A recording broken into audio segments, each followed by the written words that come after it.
Hello friends, welcome to my channel. Friends, ఈరోజు video ఏంటంటే thumbnail చూసే ఉంటారు కదా, నా సప్త శనివార వ్రతం పూర్తయిపోయింది. నేను 8వ వారం ఉద్యాపన చెప్పటం జరిగింది. అయితే ఈ వ్రతం గురించి ఒక అపోహ అనేది నేను వింటూ ఉన్నాను. దాని గురించి చెప్దామని ముఖ్యంగా ఈ వీడియో చేశాను. అది ఏంటంటే, వెంకటేశ్వర స్వామి వడ్డీ కాసుల వాడు కాబట్టి ఆయనకి 8వ వారం కూడా వ్రత రూపంలో మనం చెయ్యాలి అని చెప్తూ ఉంటారు. కానీ నేను పూజారిని కనుక్కొని తెలుసుకున్న విషయం ఏంటంటే, శాస్త్రాలలో సప్త శనివార వ్రతం అన్నారు కాబట్టి 7 శనివారాలు మాత్రమే మనం ఈ వ్రతాన్ని చేసుకోవాలి. 8వ శనివారం మామూలుగా నిత్య పూజలాగా చేసుకొని మనం ఉద్యాపన చెప్పుకోవచ్చు. వ్రత విధానం 8వ వారం చేయనవసరం లేదు అని నాకు పూజారి చెప్పటం జరిగింది. ఆయన ఇంకొకటి ఏం చెప్పాడంటే, శాస్త్రాలలో కొన్ని వ్రతాలకి కొన్ని నెంబర్లు అనేవి పెట్టడం జరిగింది. సప్త శనివార వ్రతం అని, షోడశ సోమవార వ్రతం అని, ఇలాగా అంటే సప్త శనివారం 7 శనివారాలు చేయాలి, షోడశ సోమవారం అంటే 16 సోమవారాలు చేయాలి. కాబట్టి దాని ప్రకారం మనం అన్ని వారాలు వ్రతం పూర్తి చేసుకోవాలి, కానీ ఎక్స్ట్రాగా ఇంకా చేయనవసరం లేదు అని నాకు పూజారి చెప్పటం జరిగింది. అయితే కొన్ని వ్రతాలు ఉంటాయి, సంకష్టహర చతుర్థి, మంగళగౌరి వ్రతం, వైభవ లక్ష్మి వ్రతం, ఇలాంటి వాటికైతే మన సమస్యని బట్టి మనం మనసులో ఇన్ని వారాలు చేస్తాము అని సంకల్పించుకుంటాము. మనం సంకల్పించుకున్నన్ని వారాలు చేసి తీరాలి. కానీ సప్త శనివార వ్రతమైన, షోడశ సోమవార వ్రతమైన వీటికి శాస్త్రాలలో ఒక నెంబర్ని నిర్ణయించారు. అన్ని రోజులు మాత్రమే మనం చేస్తే సరిపోతుంది, ఇంకా ఎక్స్ట్రా చేయనవసరం లేదు. ఇంకొక విషయం ఏంటంటేనండి, ఈ వ్రతాలలో కొన్ని నియమాలు ఉంటాయి. సప్త శనివార వ్రతంలో ముఖ్యంగా చెప్పబడిన నియమం ఏంటంటే, ప్రతి వారం ఒకరిని పిలిచి భోజనం పెట్టాలి అని చెప్పటం జరిగింది. అయితే ఇది కొంతమందికి వీలవుతుంది, కొంతమందికి వీలు కాదు.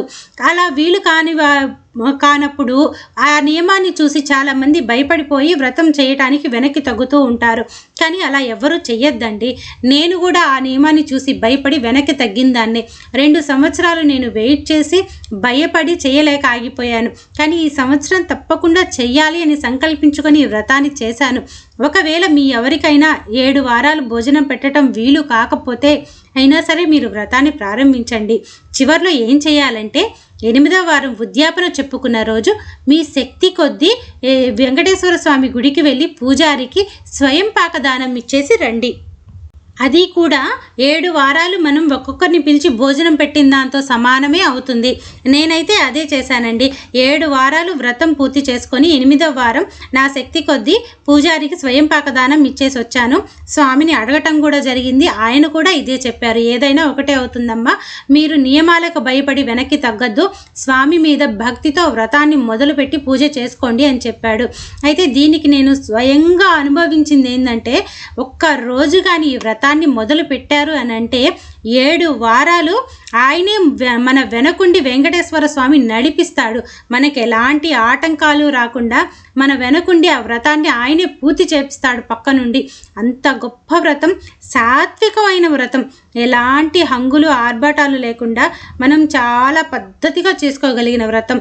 మనసుకి ఎంత ప్రశాంతంగా ఉంటుందంటే అండి, అది మాటల్లో చెప్పలేను. ఎవరైనా కూడా నియమాలకు భయపడి వ్రతం గురించి వెనక్కి తగ్గితే, అలాంటి వారు ఎవరైనా పూజను మొదలుపెట్టి ప్రతి శనివారం 7 శనివారాలు నియమం తప్పకుండా పూజ చేసుకోండి. ఈ వ్రతం చాలా గొప్ప వ్రతం. అయితే ఈ వ్రతం పూర్తయిపోయిన రోజు నా మనసు కనిపించిన ఒక భావనని నేను మీతో షేర్ చేసుకోవాలి. అదేంటంటే, 8వ వారం సాయంత్రం నేను మామూలుగా రోజుట్లాగానే నిత్య దీపారాధన లాగానే పూజ చేసుకొని 7గురిని పిలిచి ముత్తైదువులకి వాయనం ఇవ్వాలి అని అనుకున్నాను. అలా వెంకటేశ్వర స్వామికి అలంకారం చేసుకుంటూ ఉంటే తెలియకుండానే నా కళ్ళల్లో నీళ్ళు వచ్చాయి. ఎందుకంటే నా మనసుకి ఏమనిపించిందంటే, 7 వారాలు ప్రతి శనివారం ఒక పండుగలాగా నేను ఈ వ్రతాన్ని చేసుకున్నాను. ఇంకా వచ్చే వారం ఇలా స్వామిని అలంకరించుకొని ఇలా పూజ చేయలేనేమో అని ఆ భావన మనసుకి తగిలినప్పుడు తెలియకుండా నా కళ్ళల్లో నీళ్ళు వచ్చాయి. అంటే దేవుడికి మనం అంత దగ్గరగా అంత కనెక్ట్ అయిపోతాం. ఆయనని వచ్చే వారం ఇలా అలంకరించుకోలేము అని అనిపిస్తేనే మనసులో అంత బాధ అనిపించింది. ఈ వ్రతం చేసుకున్న వారెవ్వరికైనా కూడా మనసుకి ఇలాంటి భావన కలిగిందేమో, మీ అభిప్రాయాన్ని కామెంట్ సెక్షన్లో తెలియచేయండి. ఇంకా నేను చెప్పిన ఈ విశేషాలు కనుక మీకు నచ్చుంటే నా వీడియోకి ఒక లైక్ చేసి నా ఛానల్ని సబ్స్క్రైబ్ చేసుకొని నన్ను సపోర్ట్ చేయండి. Thank you friends.